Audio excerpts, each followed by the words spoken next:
Welcome back to Grief Inspired. My name is Catherine. That is Winston right there. He's decided to come and talk with us today. And we are going to talk about the top 8 physical symptoms of grief. Now, if you are deep in grief, I'm probably not going to tell you anything that you don't know. But stay tuned because there may be something in here that you're experiencing that you didn't realize might be the result of grief.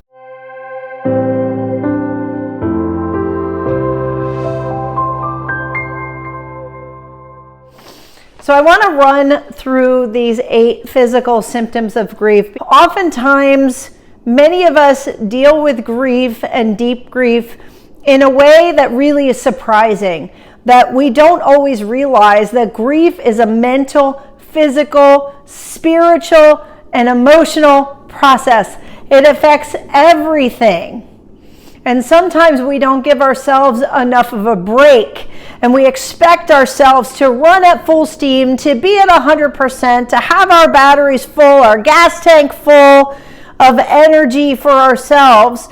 But when you look at these symptoms, and you realize that these symptoms are really, these are the universal ones that many, many people experience. I'm hoping that the takeaway for you is going to be to give yourself a break, to realize that you are grieving, you are not at 100%, that grief is real, that it affects your life, and that maybe you need to give yourself a break.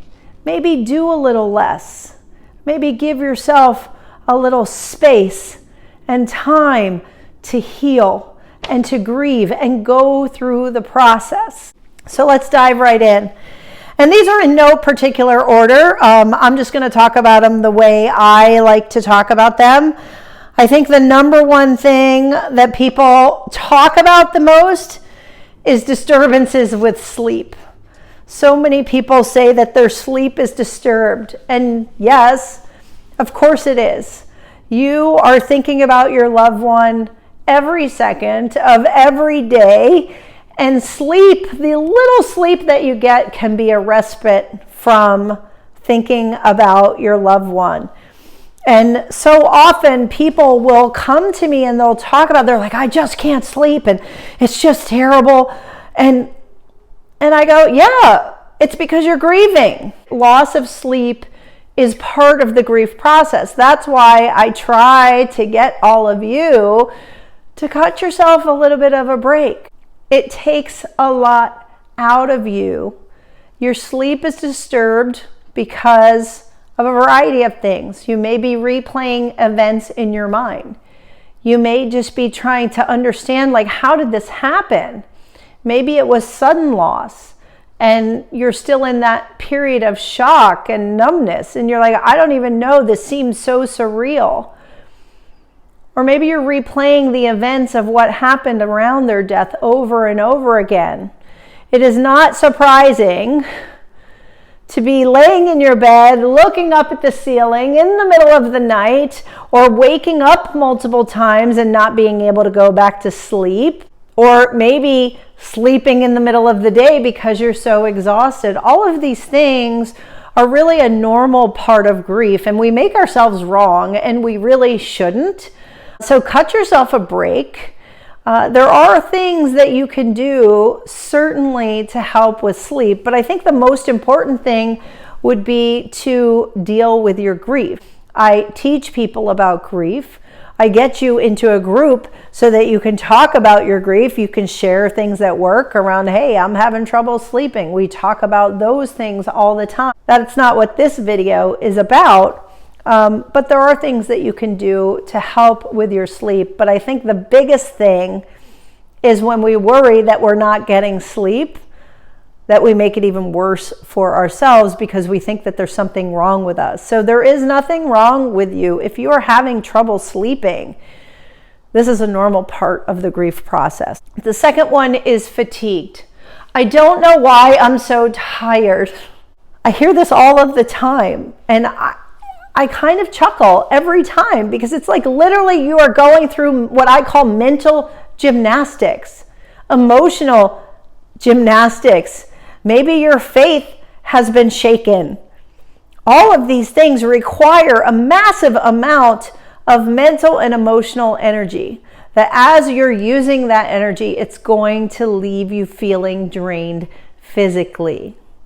So again, realize that grief is going to drain you of energy. You are going to feel fatigued. Top that with the fact that you're having sleep disturbances like we've just talked about. And no wonder that you're tired. So own being tired. Know that the grief process is temporary. That yes, this is part of the process. Give yourself a little grace. Find a way to rest more during the day if you can. And you don't have to be sleeping to rest. I remember Deepak Chopra saying once, and I thought it was so liberating, because sometimes we feel so tired and we're like, I just need sleep, I'm so fatigued. But when you think of that and you get stressed out because you're not sleeping, because you're so fatigued, it kind of is a self-fulfilling prophecy, and it makes it worse.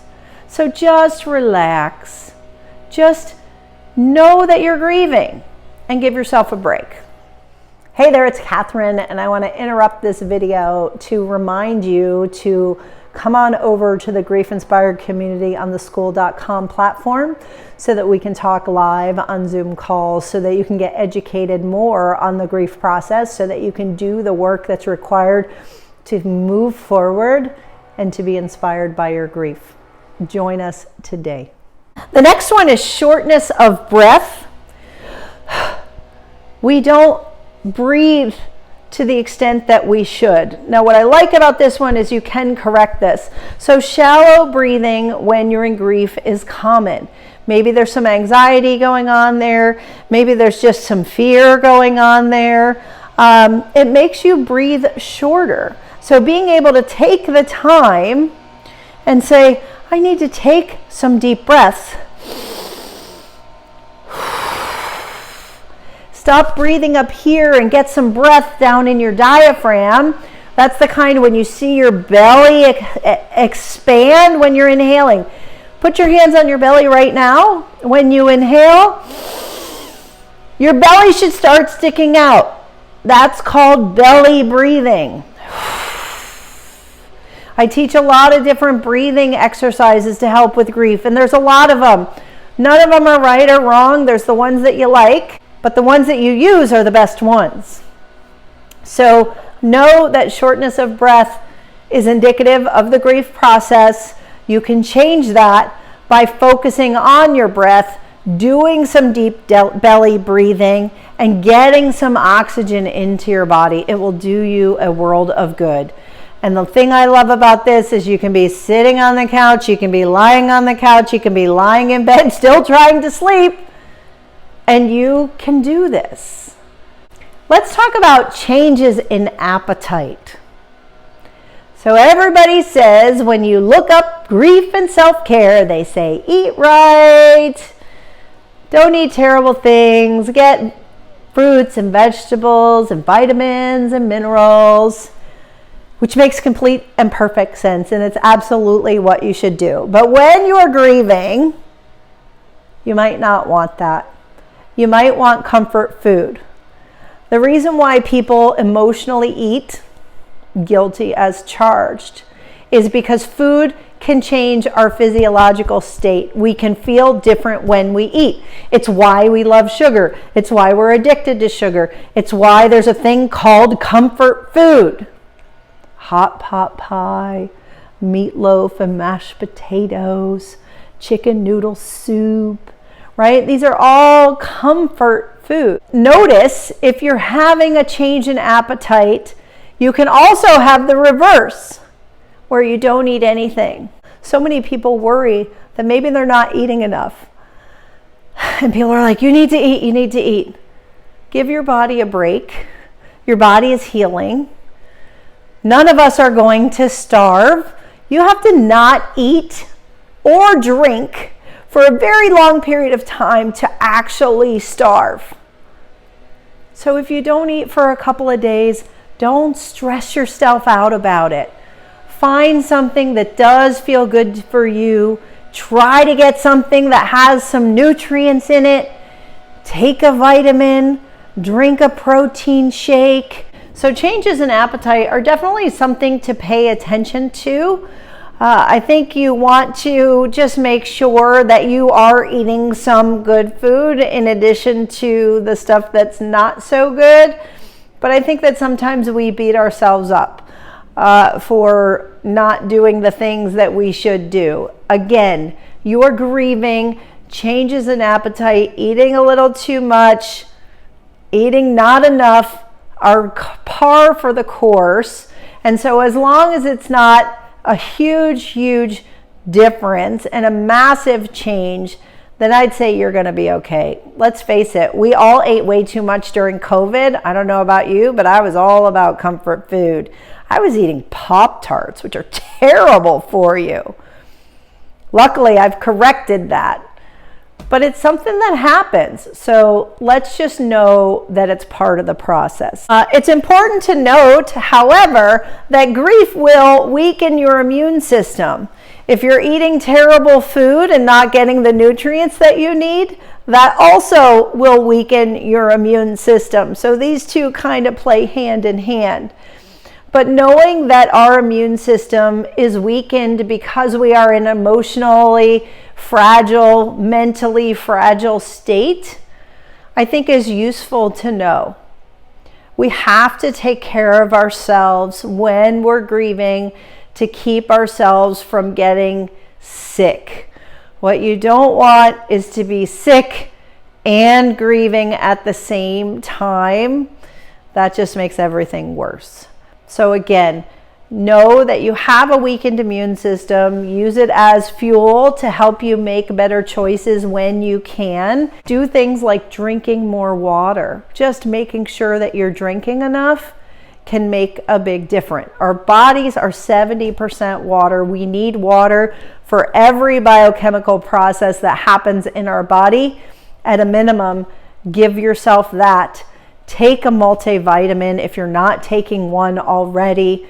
Set yourself up for at least a small amount of success here, but do not beat yourself up about it. Next, we're going to talk about muscle aches and tension. Anything hurt? Yes. If you're grieving, all of our emotions get trapped in our bodies, especially if you don't get your grief out. One of the grief-inspired mantras is to get your grief out. If you are stuffing your emotions down, if you are holding on to tension that needs to be released, your body is going to hurt. Some people hold tension up here in their shoulders. Some people hold tension in their lower back. You can have aches and pains anywhere. And some of this can be from fatigue. It can be from your weakened immune system. It can be from your lack of sleep. All of these things are intertwined and are part of the grief process, right? So I'm hoping by now that you're realizing that grief is a big deal. Sometimes we minimize it. But going through the grief process is a big deal. It does a lot to us physically in addition to emotionally and mentally too. So that's why we're talking about these symptoms of grief. And again, two last ones, we're going to talk about headaches. You can get headaches. Again, tension, stress, worry, anxiety, guilt, all of the emotions can manifest themselves as headaches, can manifest themselves as migraines. These things can all happen when we're grieving. There's also, lastly, I want to comment on chest pain and tightness. You know, they say that you can, believe it or not, die of a broken heart. Stress can be put on your heart muscle through the grief process. And I think it's just in whether or not you believe, whether or not you can die of a broken heart. I want you to use this knowledge to make sure that you're taking care of yourself. And you want to take care of yourself because, one, you deserve it, because your loved one would want that for you. I don't think that anyone's loved one looks down from the heavens or wherever you believe that they are, and they think to themselves, I want you to be in pain. I want you to suffer. You wouldn't be grieving if that's what they were saying, because if you had a disliking for them, that's not what they want for you. They want you to be okay. They want you to heal. They want you to take care of yourself. That's what I want for you. I think the takeaway here is that these physical symptoms of grief are very real. They happen. Yes, you have to deal with them. It's part of the grief process. And I hope that it just gives you the awareness that grief is a big deal, that you have to take care of yourself, that you should get support that you need during the grief process by hanging out with people who also get it. Doesn't mean you have to be in a support group for a lifetime. Come hang out with us for a month at a time in the school community. You can go month to month. You can jump in, you can jump out, you can come back, you can do whatever you want. What I tell all of my clients is you do you. But what I'm going to do is give you options, things that you can do that I know will help. I know that if you're having trouble sleeping, if you're having changes in your appetite, if you're fatigued, if you're feeling shortness of breath, if you have a weakened immune system, if you're feeling muscle tensions and aches, if you have headaches and chest pain, what I do know is if you get with other people who are also grieving, if you get your grief out, if you grieve together in community with other people, that these things will lessen in time. And the reason why I know that is if we believe that they are caused by grief, then they will dissipate as you heal your grief. Is it an overnight process? Absolutely not. Moving forward in grief requires work, and it takes time. Even just watching this video is maybe work for you in doing some of the work. So as a homework assignment, I want you to think of these physical symptoms, which ones are showing up for you. I want you to drop a comment below and tell me how they're showing up for you. And if you have a tip or something that has worked, I want you to share that with the community here. What have you done to help yourself sleep? What have you done to make sure that you're getting the vitamins and minerals and nutrients that you need to stay healthy? How do you handle muscle pains and aches? What do you do when you have an intense headache or a migraine? What are the things that work? Tell us what the things are that work for you. Again, grief is something that needs to happen in community, and that's what I want for you. So come and join us. Hang out with us. We can't wait to see you there.